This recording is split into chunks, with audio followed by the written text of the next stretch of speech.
it'd be hot. It'd be hot. What's going on over there? But we're back. I'm Lupe. This is my two-door. Now, yes, well, I got two-door Tahoe content and stuff going on. I have a Ram. I got stuff going on. But the last thing I want to do is make a pointless video. A little bit of an update. You can see what I got going on. Whole lot of like nothing really. Yeah, I got that going on.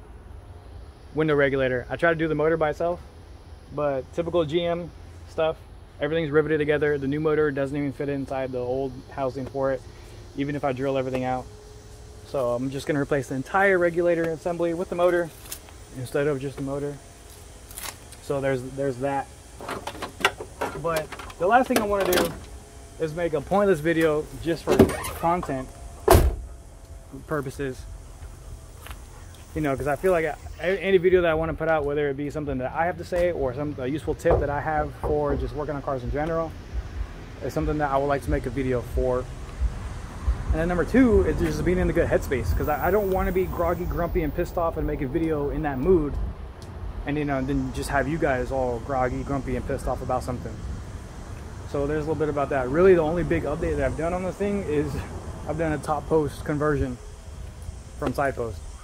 And that's about it. So I got a few parts that are still inside that I need to do, and I've just been a little bit all over the place, but that's as far as that's going. I know I need to put some new tires on it, but everything is going to be on pause for what I want to do to the Tahoe for right now, due to the fact of some other stuff that I got going on. But when I do have updates, and when I do stuff to the Tahoe, I will have more stuff going on. I'm gonna reseal everything. I'm gonna reseal the intake manifold. I'm probably gonna do it this weekend, and you guys will probably see a video on that, because it leaks behind the valley, and you know, you gotta take everything off and all that kind of, you know, bullshit or whatever. But that's a little bit of what I got going on with the two-door. I just drove it around the block, and I like it more. I like it more and more. I don't want to sell it. I do not want to sell it. It is not for sale.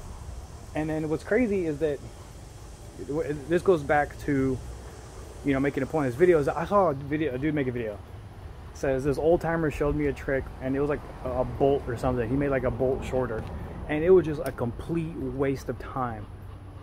All he did was put a bolt in a vise, cut it, redo the threads, and put it back in. Like,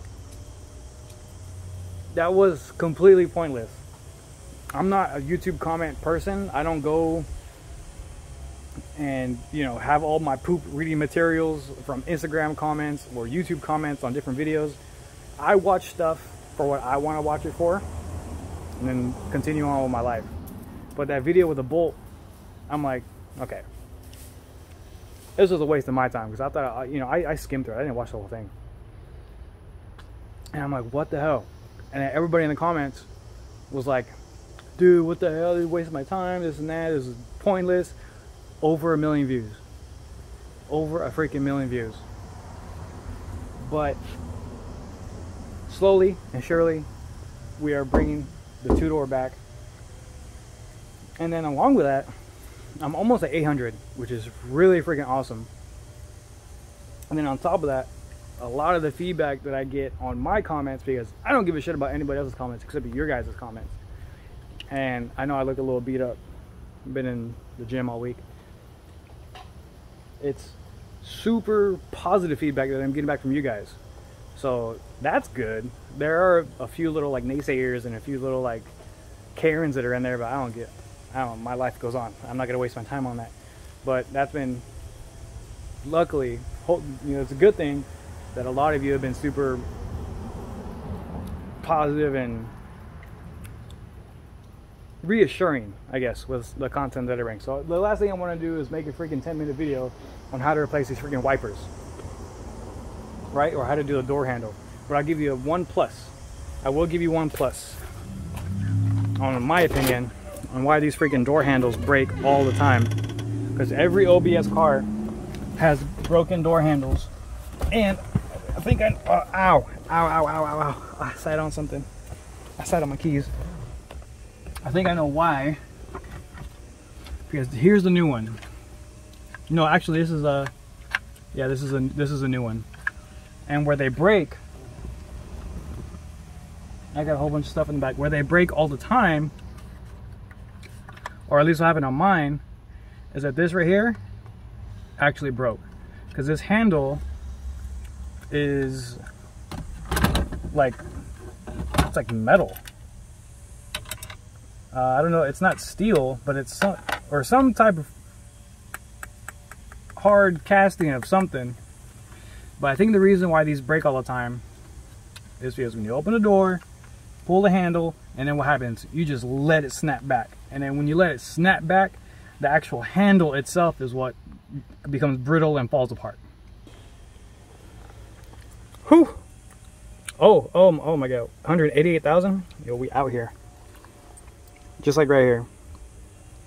This is part of the handle. You can see the spring and everything is fine, but the actual handle itself is what broke. And you can hear it. It's not,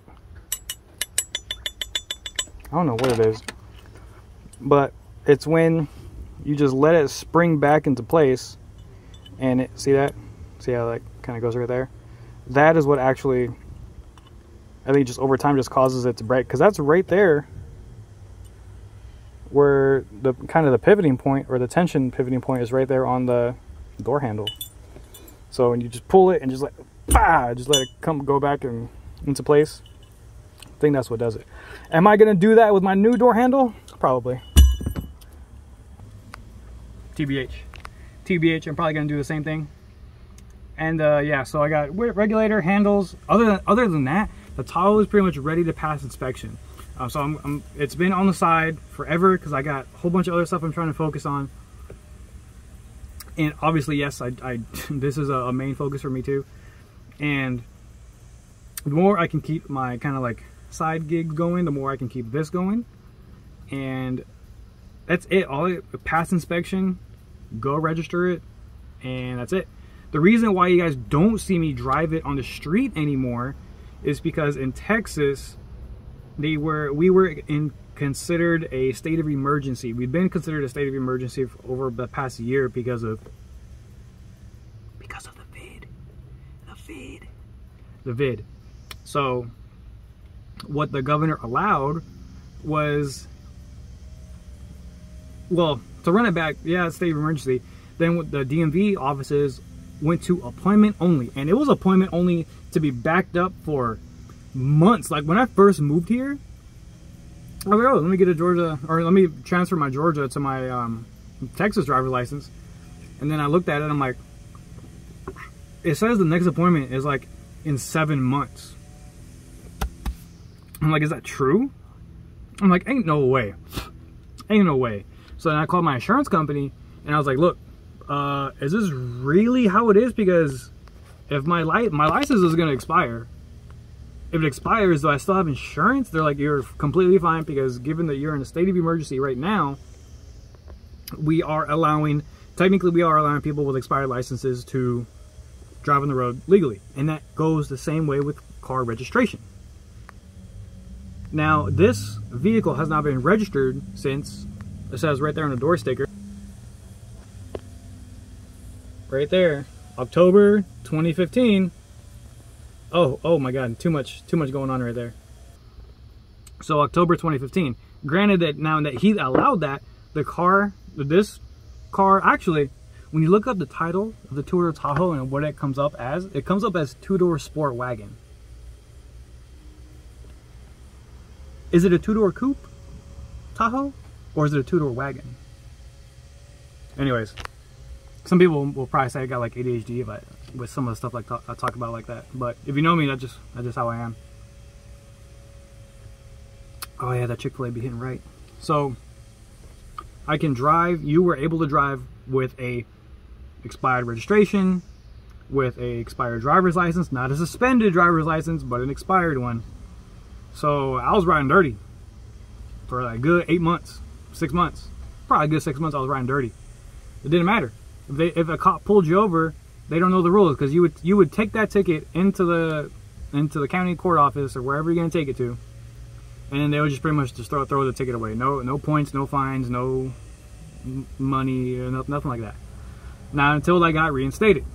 Now that Texas is pretty much wide open, maybe not right now, but with some other stuff that's going on, you got to make your appointment. You have to register your car. I don't know how lenient they're going to be with certain people, like if you're 1 month out or whatever, like, okay, yeah. Because technically, when I go to the DMV or trying to register, I'm still a few months out. So that's the weird part. But with the registration office, it's walk in, walk out. In and out same day. In and out same day. Within an hour. The longest I waited was an hour and a half. The quickest was like 10 minutes. I came in, doo -doo, hello. All right. So that's why I haven't been driving it on the street. And that's why you guys haven't been seeing the videos of this on the street, going on drives, going to do random errands, or taking it out on some random dirt road or whatever. So all I have to do is get my inspection, go register it. It already has full coverage. And from then that's it. Oh, and I gotta fix the 4x4. I gotta fix. I'm gonna replace the front diff actuator, because the front is an open diff, and then there's an electronic like slider mechanism that goes boom, and it kind of locks the front diff in. And I gotta replace that. Everything else is fine. And after that, that's it. And that's pretty much a wrap for the two-door. Now, if you made it this far, oh my God, I pretty much love you at this point. Please let me know what you would like to see me do on the two-door, whether it be just like interior cleanups. I really want to get the speakers done. I really want to get this headliner fixed and done, and go from there. But that's it. Tell your friends. If you, I know there's been so many people in the comments that have had other two-doors, and they reach back out to me. I still get random freaking things on Instagram like, yo, I just found this two-door, I just got me this. That's freaking awesome. The two-door Tahoe is gonna be, it's gonna take over the world. It's gonna take over the world. Once, my dream, everybody does an LS. I would love to do a tricock swap. It would just annihilate everybody. It'd be so dirty. Oh yeah, but that's a dream. But for right now, I gotta fix these windows. I'm over here talking about doing tricock swaps, and I'm over here window shopping who has the cheapest window regulator assembly. But that's life. I'll see you guys in another video. Stay tuned and tell your friends. Bye.